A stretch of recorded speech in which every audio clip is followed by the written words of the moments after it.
Hello everyone. In this video we're going to talk about using breakout rooms in Zoom. And so breakout rooms are an excellent way to create small groups inside your classroom. So let's say we have a class of 10 to 20 students, but we have maybe a small group discussion that we want to have amongst those students. Perhaps you want to pair them up so that they can have a dialogue between them, or you might have different levels in your classroom, and so you want an assignment for a specific group of students that pertains to their levels. Well, Zoom allows us to create breakout rooms so that we can separate those students in any number of given rooms. And it's a very powerful tool.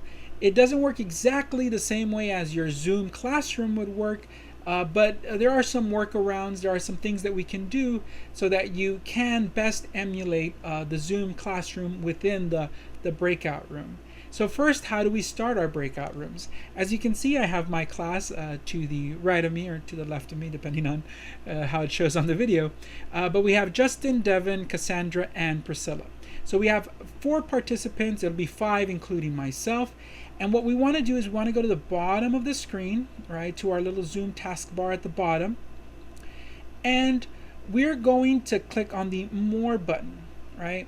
And on the More button, we'll find Breakout Rooms. Once I click it, it's going to take me to this Create Breakout Rooms menu. It'll tell me how many participants, right? Because I'm not included, right? So it says I have 4 participants and I can break them up into 1 breakout room, but I'm going to go ahead and break them out into 2. And as you can see, it says 2 participants per room. I could do 3 rooms, and then it's 1 to 2 participants per room. Or let's say I wanted to minister like a test to each individual student. Well, then I can even make 4 rooms, and then each student will have their own breakout room, and then I can join those individually and then do my little discussion with that student, and then then eventually have them rejoin the classroom, because no matter how many classrooms you make, you can eventually just make them all rejoin your main classroom. Now you can have Zoom break those students up automatically if you're trying to create random groups, or you can set it to manually, and then you can decide what classes or what breakout rooms those students are assigned to. And this is going to be very useful and something I'm going to discuss later on in the video. But for right now, we're going to switch it back to 2 rooms.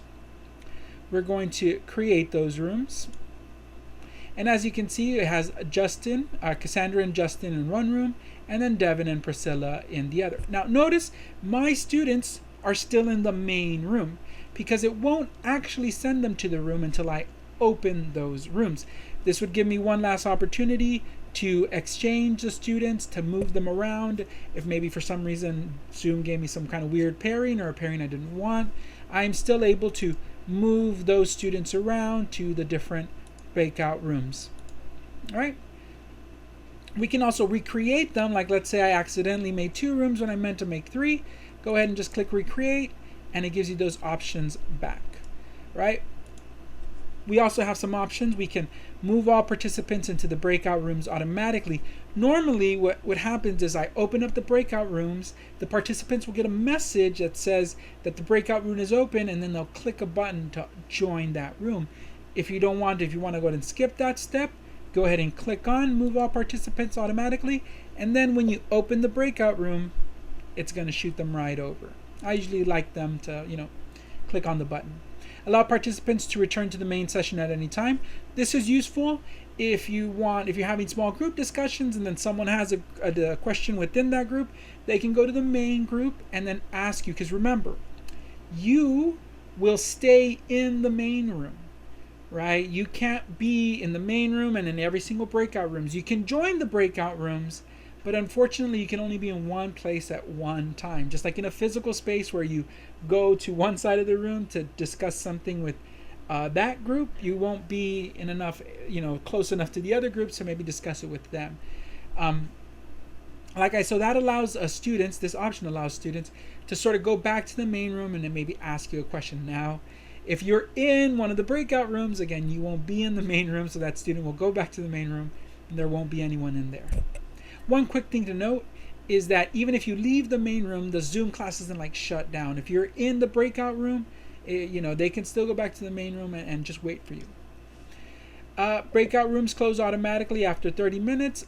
You can actually, if you click this on, you can then change it. So let's say it was 5 minutes. Let's say you told your students, okay, I'm going to break you up into breakout rooms and you have 5 minutes to discuss this article. Or you can set it to 2 minutes and say in this 2 minutes, you're going to ask each other questions. And then after that, you know, you'll rejoin the main room. You can notify you when time's up, but you know, that's an option you have. And then the countdown after closing the breakout room. So you will be able to close all the breakout rooms, and then it'll give the students a countdown, and they'll have a specific number, a specific time, so that they allowed again to press a button to rejoin the main room. If you want to, you can take that off, and then as soon as you close the room, it's going to allow everyone to join back in. But you know, you can set it to something like 60 seconds, 120, which is about 2 minutes. And then maybe that'll allow them to maybe go, you know, grab a break before they rejoin the main room or something, right? And those are the options that we have. Now I'm going to actually open up the room so you can see the students like splitting up. Again, once I click open, it's going to invite them. So they're going to get a small message. They'll click the button, and then as you can see, they'll start disappearing from my classroom because they're joining their breakout rooms. Okay, and as you can see, I'm now empty. Those students are in their breakout rooms. They can't see what I'm doing. They won't hear any of these things, right? Because unfortunately, there's no way to share a screen. As you can see, I'm sharing this web page. They won't see that, right? It's a completely different room. Okay, so I'm going to go ahead and join this breakout room 2 with Devin and Priscilla. And when I join it, right, I'm going to leave the main room, right? Right, as you can see, this is just a web page, right? If I go to participants, it says 3. It's me, Devin, and Priscilla because we are in the breakout room. We're no longer in the main room, all right? And again, you can just kind of come in, see what they're discussing, ask any questions you want of them. One thing is you can come in here and you can share a screen to them. So I'll go ahead and share my screen again. Now they can see this screen again. Unfortunately, if I were to leave the room, they would go back to not being able to see this screen. But I'll address that issue in a little while. So again, you know, maybe they're in here discussing an article, discussing an assignment that you gave them. Maybe they're doing a dialogue, asking each other questions. Whatever they're doing on their own, separate from the rest of the students. All right, so let's say I want to join a different classroom. Well, I would go down to this bar again, right? Go to my breakout rooms. Oh, I had set the breakout room timer, so we're just going to leave the breakout room. So it's very important to make sure you set those.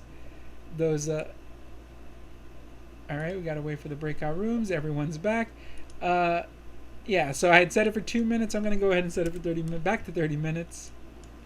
Okay, so how do we remedy that situation where the students couldn't share the screen, or there's nothing on their screen because as soon as I leave the breakout room?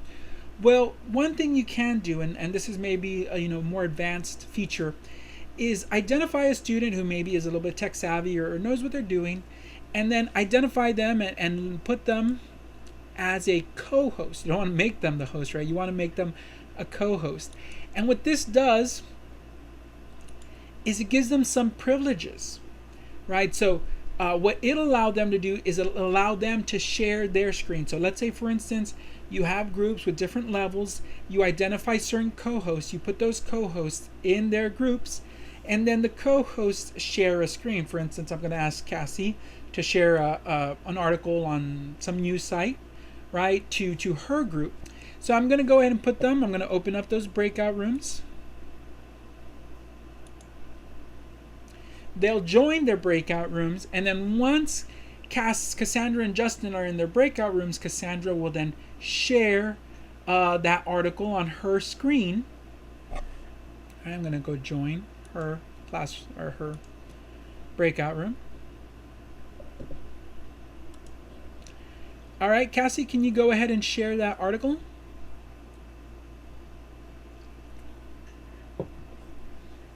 All right, awesome. So now see, Cassie is now sharing something that is on her screen. And this can be any number of things. It can be articles, it can be assignments. Again, the student has to be comfortable, or you have to be comfortable with the students to make sure that they're sharing what you're asking them to share. But I think it's an excellent tool and kind of works around that whole, like, what if I leave? Well, if I leave, it's not going to close this sharing screen because I'm not the one sharing it. Cassandra's the one that's sharing it. And they can just continue to discuss. They can read the article, have that small group discussion. Maybe once I close the breakout rooms and we go back to the main room, I can ask them, oh, well, what article did you read today? Cassandra will say, oh, we read something about the pandemic, and it was discussing this. And however you want to do that part of your room, but it is available to you as a resource, as an instructional tool. So we're going to go ahead and we're going to close all the breakout rooms, kick back to the main section, right? And if you notice, I also have to leave the breakout room, right? All right, and we have all my students back. And again, each time I left the room, I have to come back and reshare my screen. Every time I leave the room, I have to come back and reshare my screen because, right, it closes that as soon as I leave the room.